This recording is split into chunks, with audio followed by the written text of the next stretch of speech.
From the inception of film, television and video games, music has been a fundamental part of audiovisual media. Now with the unprecedented rise of video-on-demand streaming services such as Netflix and Amazon Prime Video, major upheaval has been caused by the rapid restructuring and digitization of the creative industries. Consumer shifts to online video-on-demand streaming and the early capitalization of these disruptive technologies by companies such as Netflix and Amazon began to see radical industrial reforms. While Netflix seems to get many of the plaudits for being a forerunner in this new media landscape, it was in fact Amazon that was breaking ground first, having been founded in 1994, 3 years prior to Netflix, and launching its video-on-demand service under the name Amazon Unboxed in 2006, whilst Netflix was still delivering DVDs, to finally setting up its first content production company in 2010, Amazon Studios, 3 years before Netflix transitioned to production. In 2016, Amazon became the first streaming platform to be nominated for Best Picture by the Academy of Motion Picture Arts and Sciences for Kenneth Lonergan's Manchester by the Sea, and by 2021, it was announced that Amazon had bought major Hollywood film studio Metro-Goldwyn-Mayer for an eye-watering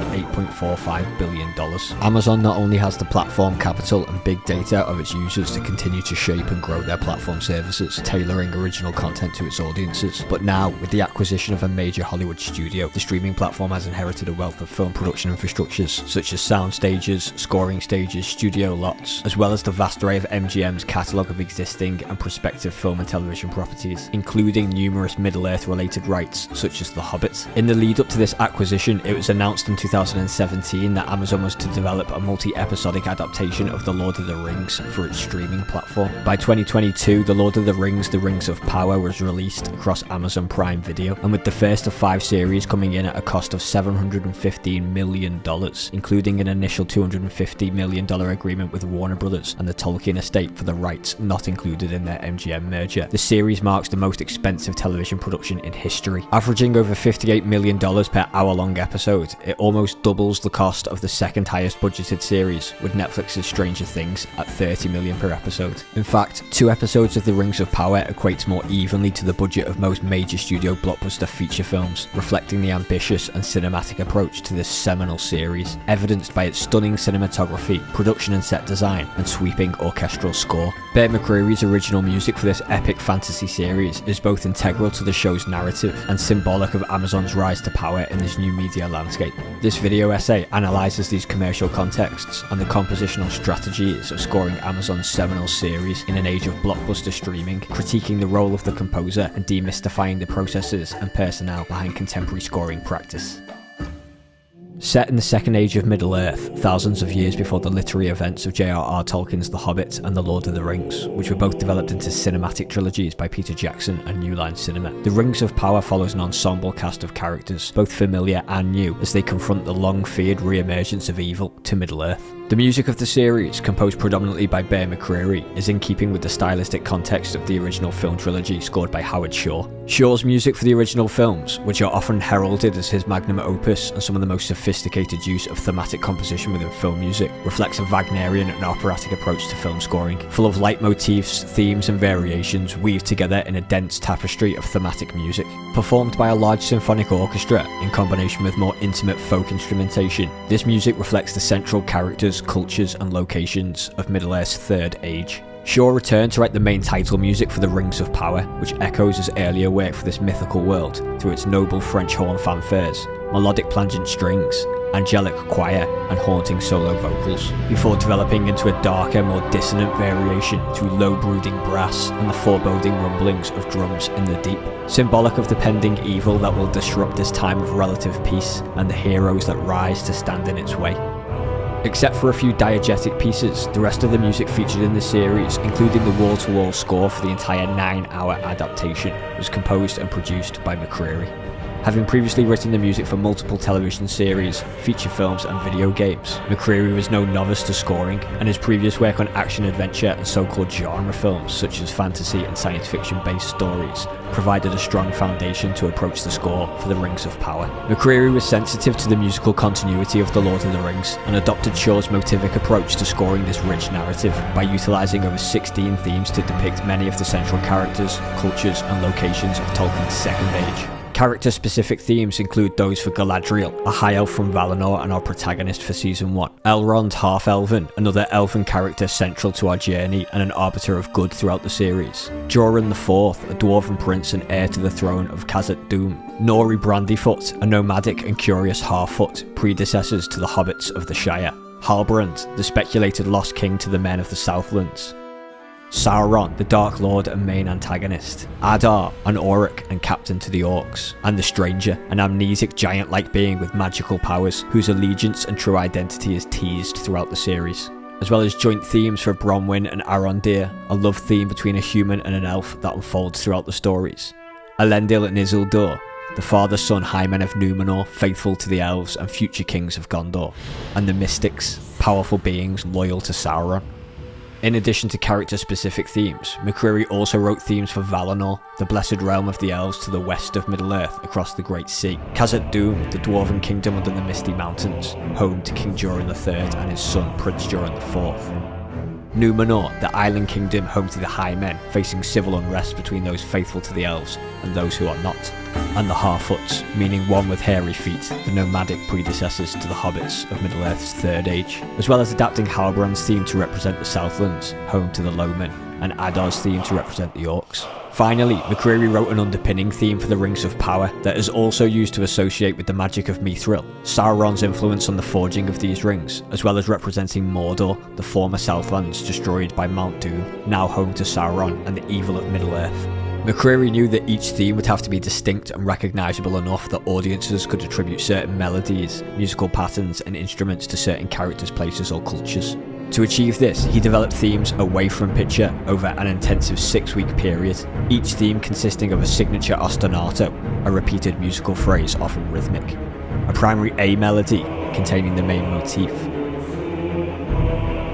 and a secondary B melody, all structured to develop through variation before building to a dramatic finale.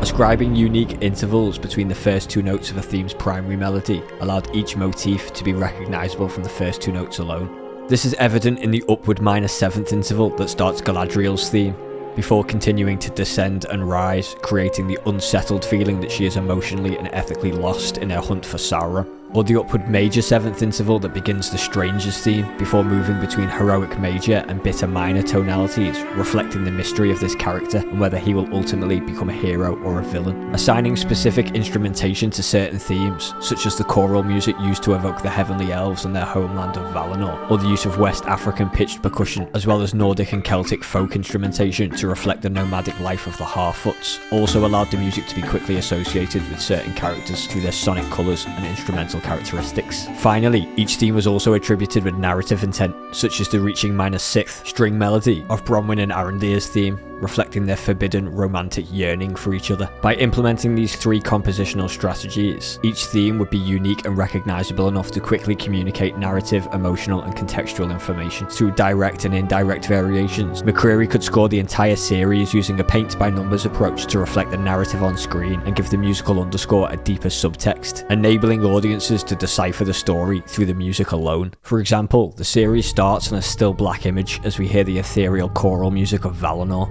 performed by a children's choir to symbolise the heavenly realm and immortal race of elves. We cut from black to see the hills of Valinor and the youth of its elven inhabitants, including a young Galadriel who is introduced to us through an understated solo flute variation of her primary melodic theme, before developing into her signature ostinato. Later we hear a more grand and developed variation as her brother Finrod walks across the vistas, revealing the grand architecture of Valinor and the light from its 2 trees.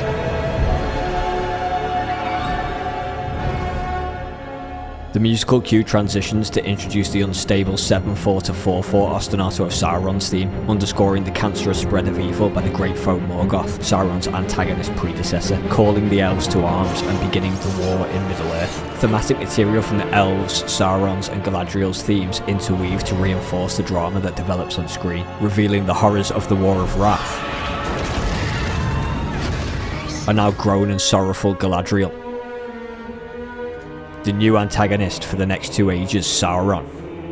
and finally the tragic death of Finrod, The cue transitions again into a more determined and vengeful variation of Galadriel's theme, as she embarks on a mission of revenge to seek out and destroy Sauron and the evil of Middle-earth.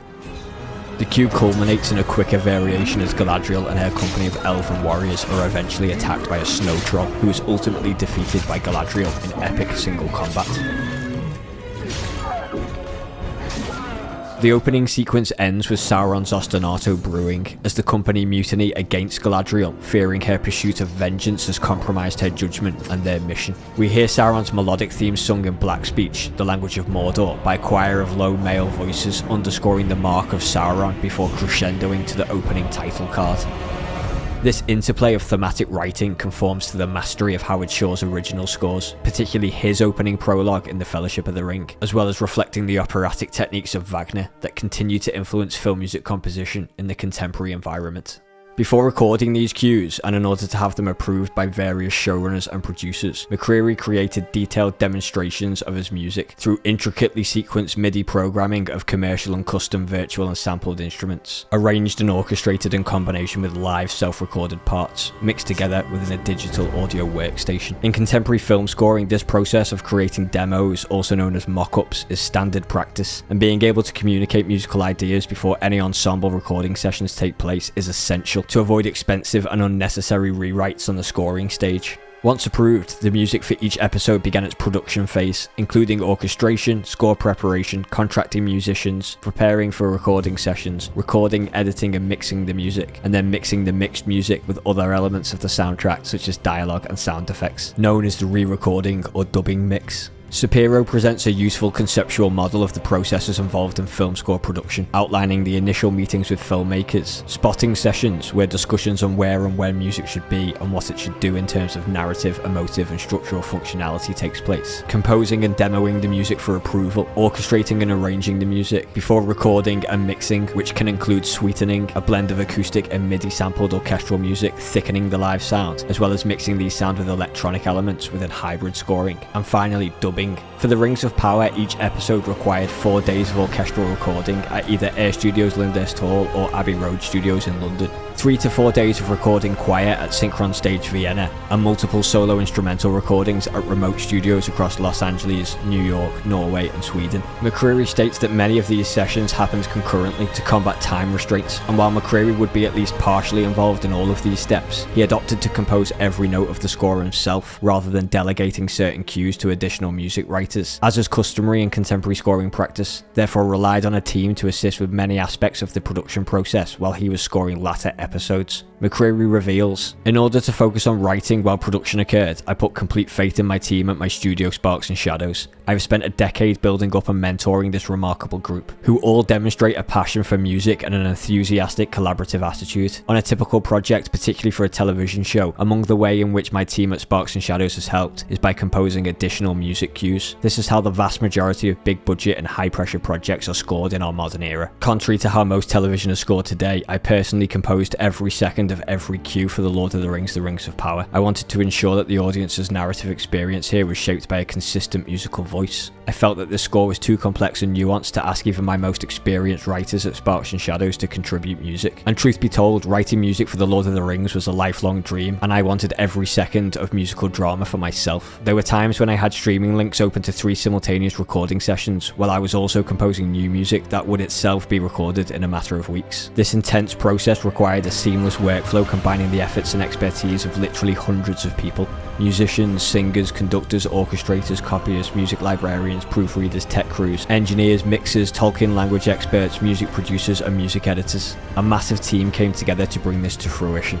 To demystify the production process of film music, the divisions of labour within, and develop an understanding of the roles and responsibilities of the composer, a new model of film score production process and personnel has been developed. This model includes the varied roles that the composer either interfaces with or encompasses, depending on the project's budget, infrastructure and resources. For example, with an independent film, the composer may possess all of the roles that are coloured yellow: composer, music editor, music supervisor, agent, manager, lawyer, administrator, technician, contractor, studio owner, musician, conductor, orchestrator, copyist, librarian, recording, mixing and mastering engineer, record label operator, publisher, and public relations and marketing representatives. Whereas in major studio production or independent production with sufficient resources, each node of this model, which represents an individual role, may be possessed by one or more people, teams, or organizations, as was the case with the Rings of Power. Regardless, the composer is often responsible for overseeing all of the roles in yellow and the responsibilities those roles possess, while the blue nodes are external personnel that directly interface with the composer, such as filmmakers, including directors, producers, showrunners, studio heads, picture editors, colorists who often provide updated reels, and the post-production sound editors and mixers. Like Shapiro's model, this represents a process of film score production that can begin and finish at any event, as is the non-linear process of film scoring.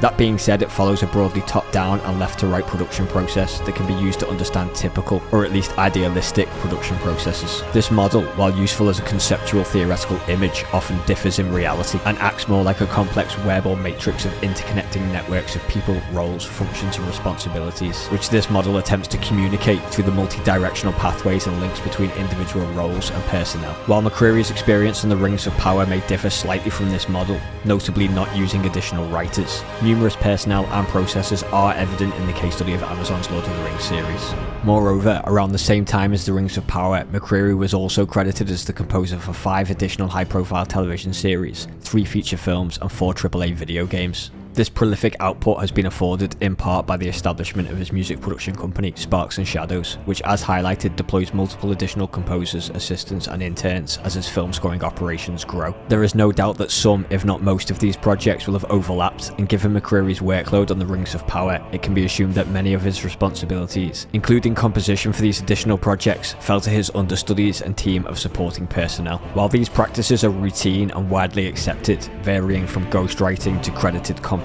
the exact labour, status and compensation each member of a composer's team receives, and the exact role and responsibilities shared varies considerably. Yet issues around creative labour, particularly within the digital context, present themselves for both composers and their teams of supporting personnel. Schurer and Hexel have presented models on the numerous external influences or contextual agents that have affected film score genre and practice over its history. Technology, notably digitization, has been particularly impactful. While the digitization of the music and film industries have afforded new opportunities for composers, such as engaging with enabling technologies and a plethora of diverse scoring opportunities provided by new streaming platforms, transitions to digitization has also had significant negative impacts on compositional labour. The digitization of picture editing has meant that a locked cut is rarely delivered, forcing composers to score to a picture edit that is constantly changing. Digitization has also led to an accelerated production process, meaning composers often work under extremely tight deadlines. McCreary's decision to compose 9 hours of intricate music within a 9-month period on his own meant that he was working 12 to 15 hours a day every day to keep up with the musical demands of the project. McCreary stated that eventually exhaustion from the creative marathon seeped in as the psychological and emotional toll mounted.